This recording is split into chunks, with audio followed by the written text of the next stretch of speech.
Halo semuanya, perkenalkan nama saya Dias Wesa Putra dari kelas BKT 2A. Saya ingin mereview buku yang berjudul Kebudayaan, Teknologi Digital, Perubahan Sosial, dan Gaya Hidup by Sukirman. Selamat menonton.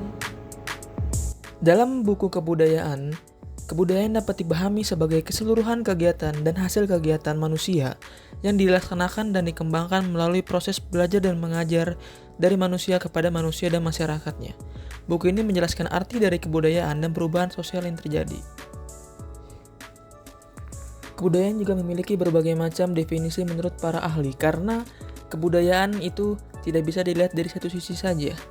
Menurut berbagai ahli, definisi kebudayaan sangat beragam. Menurut Mujib, mengungkapkan bahwa definisi kebudayaan dapat bersifat deskriptif, historis, normatif, psikologis, struktural, dan genetik. Sementara itu, menurut Koncharaningrat dan Gertz, memberikan pandangan mereka mengenai kebudayaan sebagai sistem makna dan simbol yang membantu individu mendefinisikan dunia mereka. Melalui kebudayaan, kita dapat membedakan karakteristik kelompok masyarakat, seperti perbedaan bahasa Jawa di berbagai wilayah Jawa Tengah yang mencerminkan identitas masing-masing daerah.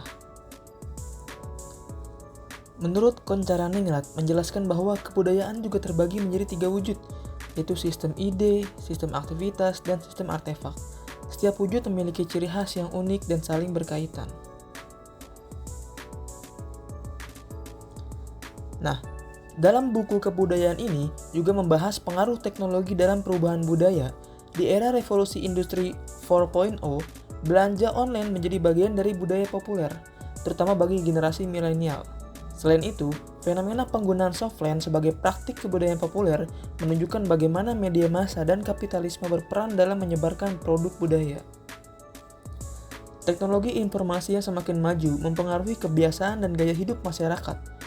Buku ini menjelaskan bagaimana perubahan teknologi mendorong pergeseran dari bisnis konvensional ke bisnis berbasis teknologi. Buku ini juga membahas interaksi kelompok punk dengan masyarakat mayoritas di Indonesia. Penulis menggambarkan bagaimana subkultur ini menciptakan atau menggunakan simbol-simbol untuk menciptakan identitas yang unik.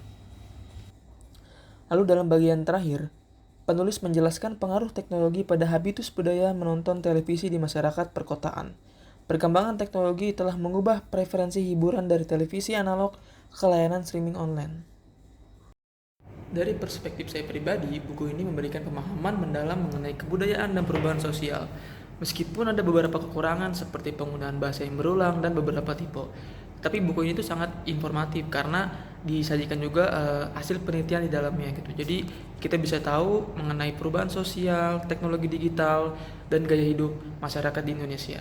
Terima kasih.